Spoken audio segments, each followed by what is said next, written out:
Everybody, thanks for watching. Real quick, the Merkabah catalog is still available, as well as Frequency and Vibration Part 3, as well as the Guide of 2025. Make sure you guys grab those videos. We are working on a new platform. It should be up to date, a new platform. You guys get emails, or you'll see it in one of the upcoming videos. A lot of people ask about Never Pay Again membership. That is now available. Real quick, I'm only going to do it for 100 people. So grab it while you can. It's only 59 bucks. Never Pay Again. The people who just bought the Merkabah catalog, check your emails. You guys got the membership. So make sure you guys take advantage of these sales. The new platform should be going up today or tomorrow. Just take a watch for your emails. Flash drives are going out. We're working on books. A lot of stuff is up and running, a lot of stuff going on. So I appreciate the patience. Also, I appreciate the concerns, the emails from a lot of people asking me what's going on and where I'm at with the situation.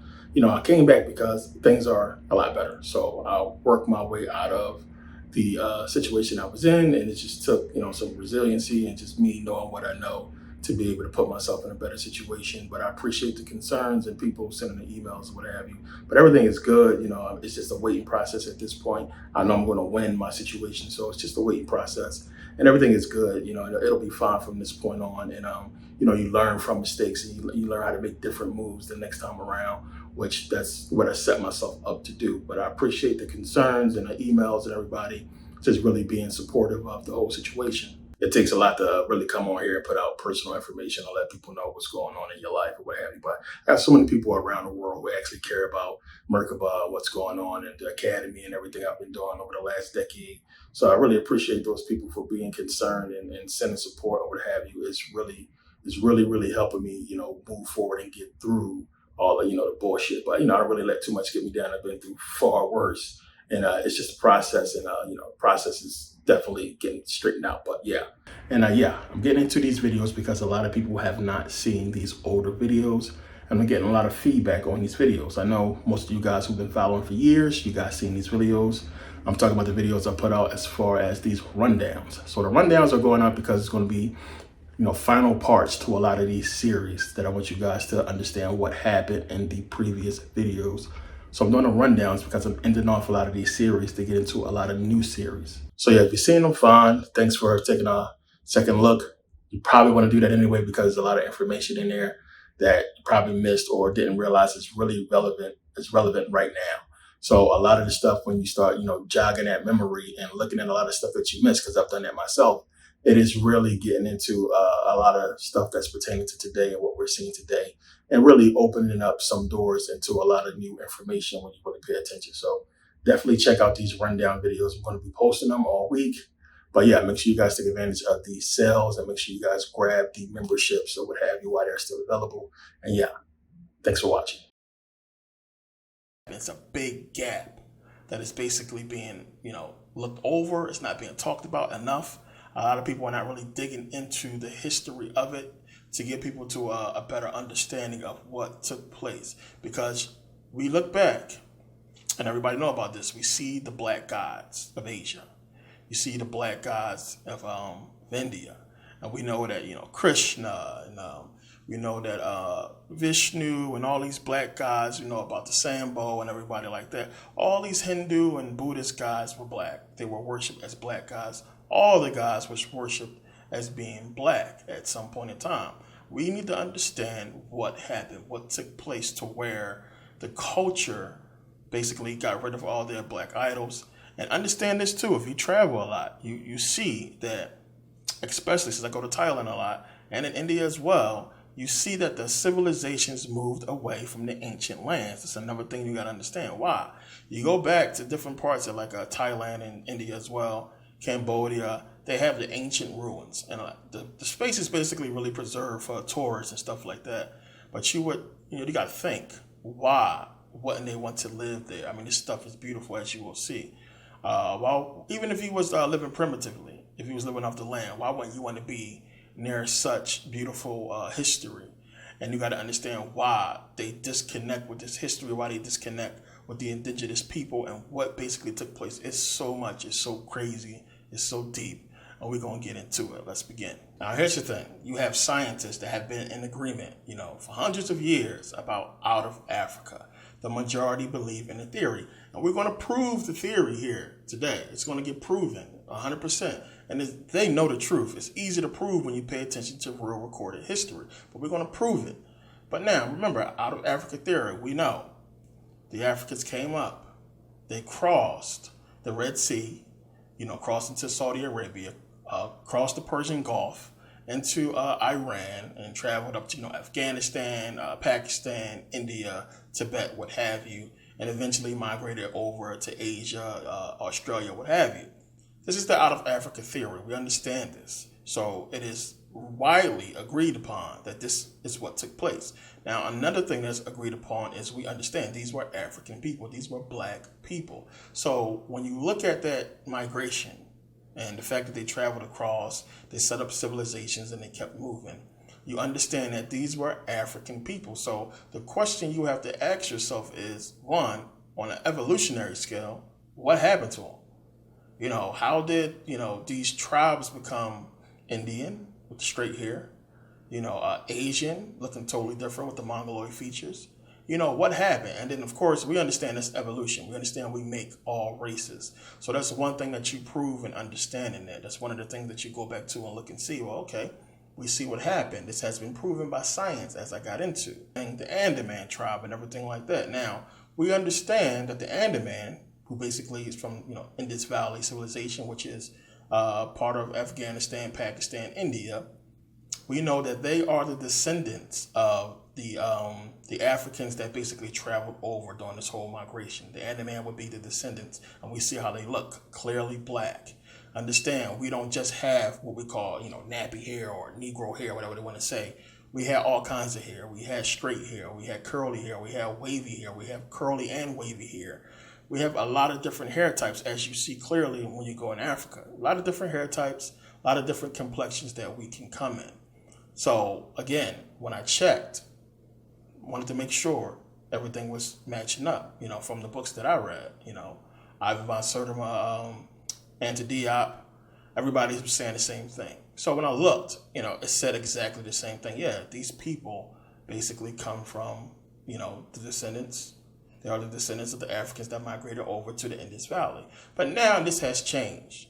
They changed the answer to that, and you can go into Wikipedia and you can actually edit it if you have an account or what have you. So this is what it's saying now. It says, it was previously assumed that the Andaman ancestors were part of the initial Great Coastal Migration that was the first expansion of humanity out of Africa via the Arabian Peninsula, along the coastal regions of the Indian mainland and towards Southeast Asia, Japan, and Oceania. The Andamese were considered to be a pristine example of a hypothesized Negrito population which showed similar physical characteristics and was supposed to have existed throughout Southeast Asia. The existence of a specific Negrito population is nowadays doubted.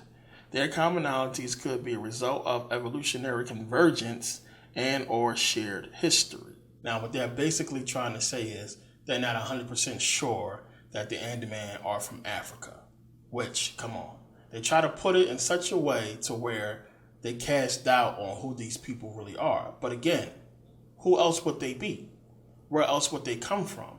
You got to understand how subtle this stuff is. It's crazy. It's loopy. One, you got the whole out of Africa theory. What other race of people could they be? In India, in Asia, what could they be? Well, we know that Africans migrated over there. What could they be from? Now, they talk about commonalities and everything like that, meaning they look African.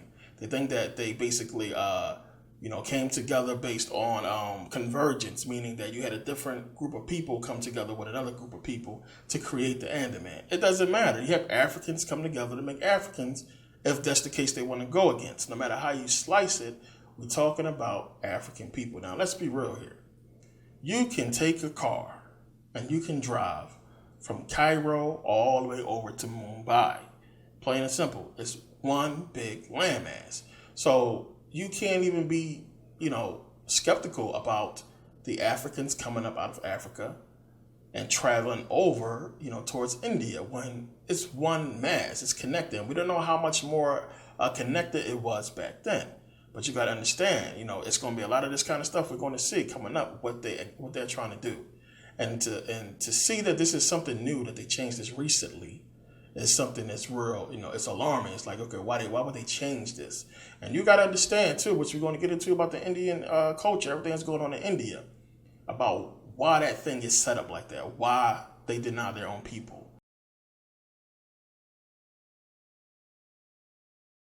Hinduism and everything like that, about the whole caste system and how that was set up by the Europeans or the Aryans. And we got into all that information. Now, I want to get into, to start this off, basically the reason why they claim to have created Hinduism, and the attachment, the connection that the Aryans have with Hinduism, so to speak. So now this basically really goes back to Akhenaten, believe it or not. So Akhenaten's father was Amenhotep III, but his father-in-law was Tushratta. Now, Tushratta was basically the king of the Mitanni tribe in Mesopotamia. So Mitanni and Mesopotamia, it's something that you're going to find a lot when you really start digging into this information. You'll hear about them. Now, the thing is, they don't know exactly what the Mitanni tribe was, what race they were. They believe they were mixed race. A lot of tribes back then was, of course. But the Mitanni tribe was a warrior tribe. And the whole thing with the Mitanni tribe and what they found in Mesopotamia is they found Indian gods. So they found Indra, Mitra, and Varun. So when they found these deities in Mesopotamia, they are, of course, not Mesopotamian gods. So the thing is, they figured, well, the language that these gods was written in Mesopotamia was in an Indo-Aryan language. So they figured that the Indo-Aryans created it or wrote it because, it's dated so long ago. So, of course, this is many reasons why you can find Indian gods in Mesopotamia. It could be, Indians traveling to Kemet who stopped and wrote something down. The information that they're giving us can be completely bogus. There's a lot of different excuses and reasons why they could have found what they found. But when you understand about these gods and their aspects, and again, as I always say, they expect you not to do no research, then you can understand the truth about these gods. So you got to really look at language. And of course, when you start finding stuff language-wise, you can't always, if it's not the first language, you can't always trace it back to those people. You got to make sure, especially if they was travelers, that they didn't pick it up from somewhere else, because it could very well have been written by an Aryan person, by a white person. They could have written it, but they could have picked it up while they was in India. They could have picked it up on their travels from India to Kemet or to wherever. So these are things you got to take into context. And you can't just, this is one of the things they use to give the Aryans claim over Hinduism, but you can't just use stuff like this and just jump all over it and give them claim to a major faith because of something like this. So now, the date of these writings about these Indian gods goes back to the 14th century BCE. Now, prior to that, we don't find any Aryan writings, of these gods or really any type of gods. We don't find writings from Aryans about the gods that we know of. So, it's another reason why you can just kill that whole argument. And again, when these Aryans were traveling, it was picking up stories. And again, not all Aryans was in on conquest. Some of them was actually trying to fit in and just, start a family. Now, again, when you're doing your research and you start looking and finding these points or these civilizations or tribes where either the writer is saying we don't know the race, or they tell you straight out we don't know, the race of these people, or they was mixed race, or, Berber and stuff like that, the names they put out there, then this is, especially when it's pertaining to Mesopotamia and in that area, this is where you have the creation of the Persians and Arabs, plain and simple. This is where you see that those races being created, because what's happening is when you look at the area of the Persians, where the Persians was ruling at, you can see that this is basically the Indus Valley. This is what the Indus Valley was at. So you have, Mesopotamia, you have, of course, Afghanistan, you have Pakistan, you have northern India, And this was basically the Persian territory for a while. We know it encompasses the Indus Valley. So what was happening was these Aryans was coming down and mixing with the northern Indians and creating what we know as Persians and Arabs. Now, just like the Chinese, who don't want to be compared with the Japanese or the Koreans or what have you, Persians don't like to be compared with Arabs and vice versa. But I mean, just like we could say with the Asians, come on, look at them. Y'all all look Asian. That's why we say Asian. They all look alike. It's the same thing with the Persians and Arabs. It's really hard to tell them apart unless you are Arab looking at an Arab or Arab looking at a Persian or a Persian looking at an Arab. They kind of sort of know the difference. But for the most part, this is where it was created. You had different civilizations mixing them with Africans, mixing them with the Indians, the Aryans coming down, and it was just mixing and creating tribes. And this is why you find a lot, and they don't always like to point this out, of course. This is where you find a lot of these tribes that they can't describe what race they was when they talk about the Hittites. Who was the Hittites? There was a mixed race. Some people would just flat out say, well, they was black, mostly black. But then others would say like the Hyksos and the Hittites probably was a mixed race or predominantly black or something like that. This is where you have the creation of the Persians and the Arabs and them beginning their conquest. And eventually, the Persians did create, a vast empire that ruled, for a long time. Of course, the Persians defeated the Egyptians, the ancient Egyptians, when they came into Kemet. So this is where all that stuff started. So when you start seeing that, you start to understand that this is all a part of the Aryans coming down, conquering in northern India, and basically just spreading out and really creating this agenda to take over. Now, you got to think about it. Even still, when you come down in a mixed race and then it keep happening and you have all these people and then you have these tribes start forming, of course, they still going to kind of feel like outcasts. Like they need to start, their own civilization as being mixed people because, before then, of course, Africans and then the Asians took over most of the lands and we already set up civilizations. And all was left really was the hottest places nobody wanted to be, which you could say Mesopotamia, the Middle East or what have you. So that's what they had left to basically take. And of course, the Aryans didn't want to stay up in the cold too much longer. They wanted to come down and basically take from the civilizations they had already established so much. So the Aryans was coming down and mixing with the civilizations. Remember, I talked about the Mani in my video on YouTube about the origins of all the races. And you can see the Mani, which is the indigenous people of Thailand. Remember, they had afros.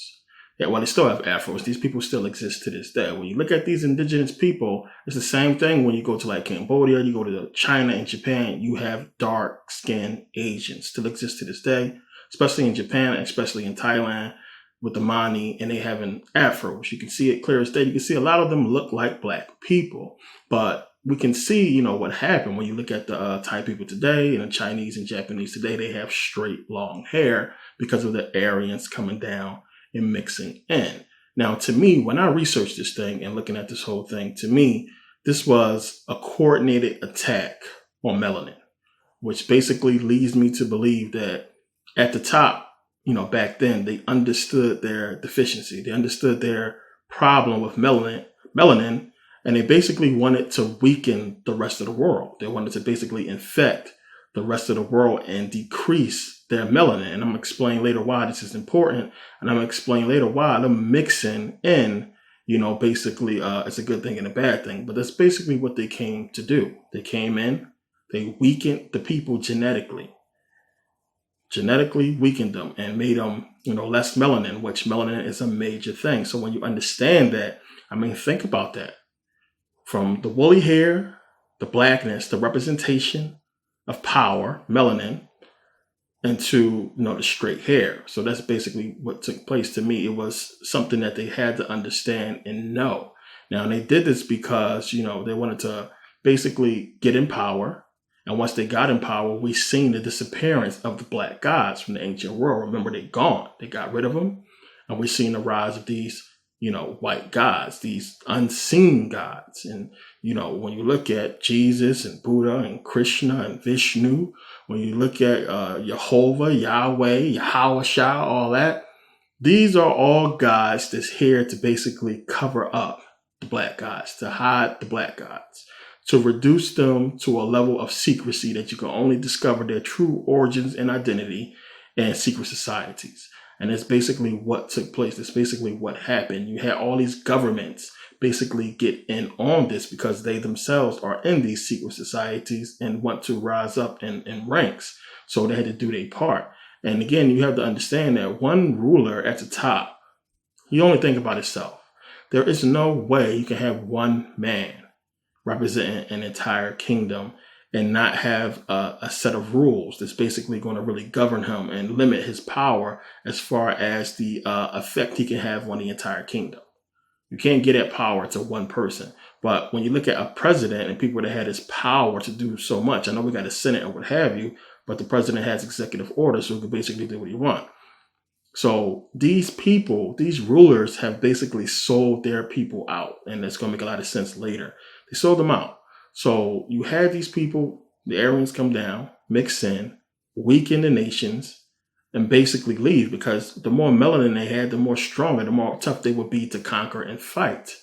And they understood this. Somebody at the top understood this. I'm telling you, when you do the research, you're going to understand that. So they basically wanted to weaken them. They want them to not understand that this is about melanin, that this goes back to the black gods and what the black gods is really about, which we're going to get into in this video as well. They didn't want the people to understand that, so they took it away. And I want to say that to get it across to people to understand that you have been basically deceived by words and wordplay. You know, words are magic. You have to understand that it was created for a specific reason, to deceive you and to confuse you. But you have to look through that and understand that at a particular time, these words did not exist, yet the power of what you're bringing together using words was always here, and it has a purpose. Now, when I look back to ancient Kemet and I seen karate, when I seen the depictions of martial arts, you know, to me at first it was just like, well, okay, wow. You know, this stuff was here so long ago. You know, we thought it came from the Aryan, came from, you know, the Asians. But here it is in ancient Kemet, old. And to my knowledge, there isn't any depictions of martial arts that predate what we find in ancient Kemet, which we can find going back to 3000 BCE. So unless somebody can produce anything that shows that they had these particular skills and was putting stuff out before then to us, you know, the Egyptians came up with it. They developed the techniques or what have you. But from looking at it, you would just think, hey, this is about, you know, self-defense, you know, martial arts, protection, you know, Kemet always was under threat at some point in time. But when you go back 3000 BCE, it wasn't too much problems that you would think they would need to develop such a, you know, technique and a strategy. So in looking at it on the surface, I was thinking, okay, well, this is the purpose, you know, this is what it was for. But as I have explained and showed you guys, the ancient Egyptians knew the body. They knew about the mind. They knew all of this stuff, and they put it in so many different things. Now, I have talked to you about how hip hop music, how we have the subliminal message, how we have the controlling of our minds and music, and how music affects the brain. I've talked about this countless times and will continue to talk about it. But you have to understand that the ancient Egyptians already knew about it. They understood how music affects the brain. So when you see ancient Egyptian depictions of music bands, them playing musical instruments, you know, we would call it today classical music, you know, developing the mind, stimulating the mind, as I talked about. When you see depictions of them dancing, singing, you know, we would call this stuff, you know, ballet. You know, R&B or soul or whatever. We will call it what we call it. But to them, this was just natural. You know, so when you see these depictions of dancing and, you know, and singing and bands playing and all kinds of stuff that we look at today and we take an entertainment value from it. And we look to ancient Kemet and we would think the same, but it's a lot more to it that the ancient Egyptians understood, and they knew how to get everything out of it. So when we look at, you know, martial arts, when we look at this stuff, these depictions, and we say that, you know, this stuff is martial arts, we think about Kung Fu, we think about karate or what have you, when we see these depictions, but to them, you know, it wasn't such. Of course, they didn't use those names, but the ancient Egyptians understood the movement. They understood what the stuff was really about and what it would do. They understood that these movements not only, strengthen the muscles, but it sharpened the mind. These movements allow energy to flow through the body, to flow in different parts of the body. Different movements just loosen up the body and allow energy to flow, so you can feel energy flowing freely through different parts of the body. And this is one of the main reasons why they did it. It not only, helps sharpen the mind, help you connect muscle memory to, cognitive memory to your consciousness, but it also helped with meditation. It also helped you strengthen the muscles so you can sit in the lotus position, a meditative state, for long periods of time. And this is one of the ways that they did it. This is one of the ways they developed to help you deal with those issues. And this is one of the processes you had to go through in becoming, let's just say like a grand master or a master, or moving up as far as in the ancient Egyptian mystery school. Martial arts was one of it. And you had to understand, about the body, of course, and that these movements were to loosen you up, to help energy flow freely. When the Asians talk about chi flowing through the body, they understood all of this, and that energy needed to flow freely, and you needed to be loose and be able to be comfortable to sit in that lotus position for long periods of time to meditate. So they worked on these things, and this was the purpose of this stuff, to not only, help you with meditation and help energy flow, but to also give you skills as far as movement and combat ability, in any type of altercations that might occur. So when you look at the ancient Egyptians and understand that they had basically what we call classical music, as I said, develops the brain, stimulates the brain, makes you smarter, makes you retain more knowledge. They understood this. When you look at the depictions and see that they had forms of ballet that help with movement, grace, something that helped you develop energy-wise. All these things that we see that we find today in our society that we look at too as being refined, showing that these people have class, that they are of a high status because they, partake in such events. So as I talked about in the calculated destruction of the black man and woman, about how they got all dressed up and fancy and went to watch people, put on tutus and do ballet and, play classical music or what have you. This was because they associated these things with, wealth, refinement, or what have you. And many of the people there had absolutely no clue that this stuff goes back to energy, consciousness, and that it's going to develop you better in these areas and help stimulate you. So they basically took the good things from us, from ancient Kemet, the things that will help us develop and stimulate us spiritually and physically. They took these things out of ancient Kemet, kept them for themselves, told us nothing about it. We just watched and wondered, what are these crazy people doing? Took it for themselves. We were stuck to, just develop jazz, the blues, singing about our sorrows and pain, not listening to music that will help stimulate us. And don't get me wrong, you have the blues and you have jazz that does create good stimulation, but not as such as what classical music, because when you have blues and you have jazz not always, but blues, you have words attached to it. Having words attached that is not going to be, stimulus to the actual sound. So words that's not going to help develop the sound, then it's really no point in having the words. The words could be a problem because, as I talked about, when you combine words with music, that's a message.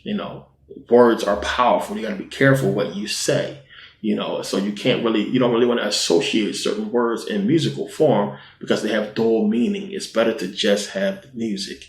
This is something deep that we'll get into down the line when we get more into music, but the ancient Egyptians understood this. This is why, as I talked about in the frequency DVD, about them combining Satan and putting him with music and, the music industry, and how the word was God and Satan was the music. And when you combine the two, you have basically persuasion.